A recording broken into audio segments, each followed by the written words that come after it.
வெளிநாட்டினரை திருமணம் செய்த மலேசிய தாய்மார்கள் இனி வெளிநாட்டில் பிறந்த தங்கள் குழந்தைகளுக்கு இயல்பாகவே மலேசிய குடியுரிமையை பெற முடியும். இந்த வரலாற்று பூர்வ மாற்றம் அடுத்த ஆண்டு மத்தியில் நடைமுறைக்கு வரும் என உள்துறை அமைச்சர் டத்துஸ்ரீ சைஃபுடின் நசுத்தியோன் இஸ்மாயில் உறுதிப்படுத்தியுள்ளார். இதையொட்டி புதிய பதிவு படிவங்கள், கணினி முறை மேம்பாடுகள் மற்றும் உலகம் முழுவதும் உள்ள தூதரகங்களுக்கு அறிவிப்பு அனுப்பும் பணிகள் தொடங்கியுள்ளன.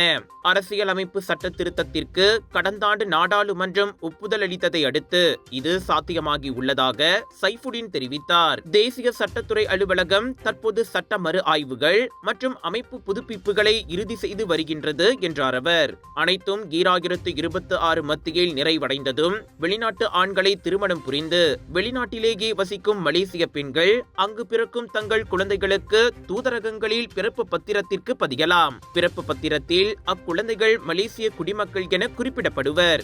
பாலின சமத்துவத்தை முன்னிறுத்தும் முக்கிய முன்னேற்றமான இந்த வரலாற்று பூர்வ சட்ட திருத்தம் மலேசிய தாய்மார்கள் தங்கள் குழந்தைகளுக்கான எதிர்காலத்தை பாதுகாக்கும் உரிமையை பெற வகை செய்கிறது.